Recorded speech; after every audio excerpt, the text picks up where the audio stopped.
What's up guys? Andito po tayo ngayon. Ihahanda po natin ang gagamitin nating pangsahog para sa ating sinigang na bangus na hahaluan po natin ng miso at crab paste. Pero bago po ang lahat ay babatiin ko po muna kayo. Good morning, good afternoon, good evening sa iba't ibang sulok ng mundo kung saan man kayo naroon. At ito na guys, ihahanda na po natin. Magayat na po tayo ng sibuyas. Ayan. Pati na rin po yung iba pang mga ingredients nating gagamitin. Yan, katulad ng kamatis. Yan, at saka yung green bell pepper. Konti lang guys ang isasahog natin na siling labuyo dahil bawal po sa atin ang sobrang anghang. Dahil lalagyan pa po natin ito ng luya pang tanggal langsa sa bangus. Ngayon naman ito namang mustasa ang ating lilinisin. Ang tawag po nila dito guys sa local ay local pichay. Yan. Yan po ang nakalagay na pangalan sa kanyang balot. Local pichay. Pero mustasa po ito sa atin. Medyo mapait konti. Masarap naman po siya pag sinahog na sa isda. Pero guys, bago po natin hiniwa-hiwa ang dahon ng mustasa ay sinigurado po nating nahugasan na ng maayos para sure po tayo na walang uod ang mga dahon. Ngayon guys, magpakulo muna tayo ng tubig. Yan, kumukulo na siya. Ilagay na po natin ang ating pangsahog sa ating sinigang na bangus sa miso. Para maglasa po yung sabaw niya.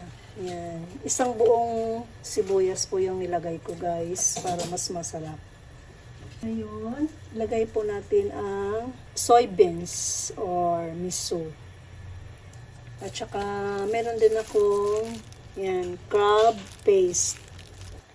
Ito pong soybeans na to guys, meron na po siyang timpla. Yan.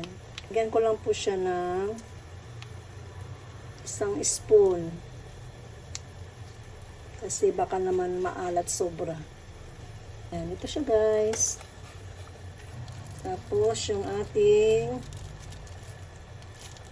crab paste. Yan. Yan siya, guys. O, diba? Hitsura pa lang, masarap na. Bangus na merong miso at saka crab paste. Saka guys, sa mga hindi nakapanood sa mga nauna ko pong video, ang paglilinis po ng bangos, ayan, alisin po yung, ayan, tawag ito yung dugo sa gitna, ayan.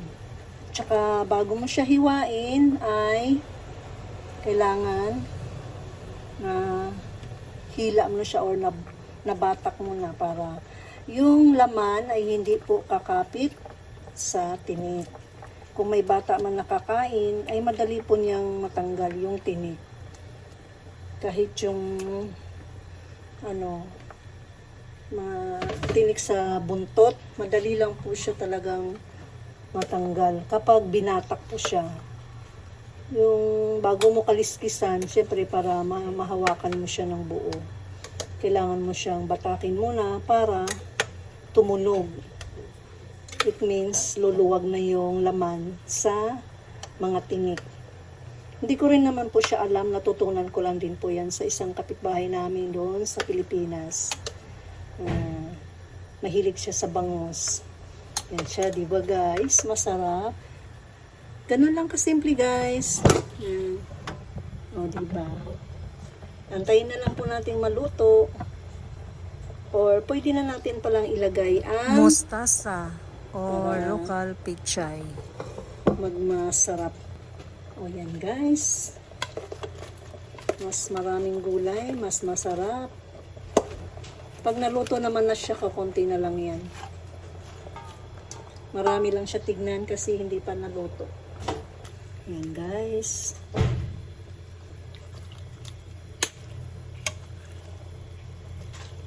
Para sa mga bata na hindi nakain ng gulay, pwede na po ito, sahog nyo lang pang sabaw sa kanilang kanin.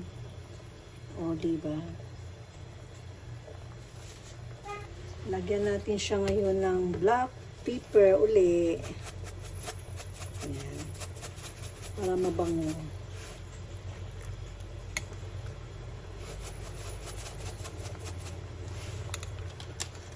Tikman na natin guys.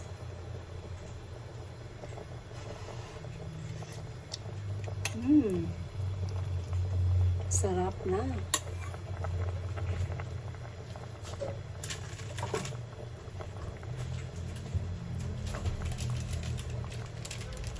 Lagyan din po natin ng ayan, pampaasim.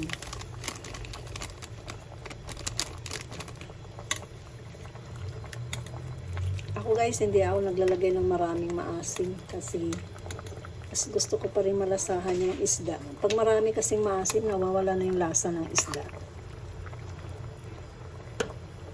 Ayan, malapit na maluto ang ating bangos. Sige, takpan na muna natin guys.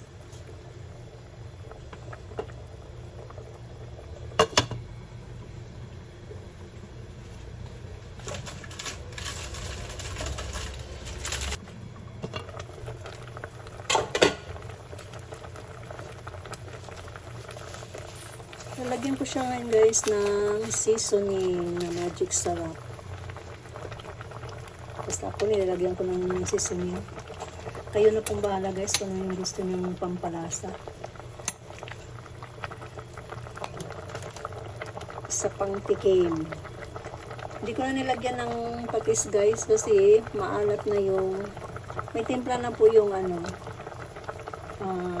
miso. Sarap.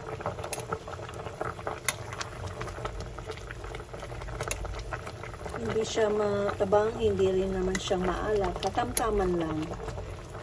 Luluto na po ang ating sinigang na bangos sa miso na merong crab paste. O, diba? Masarap.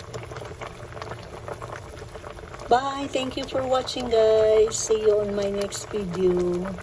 Have a blessed day everyone.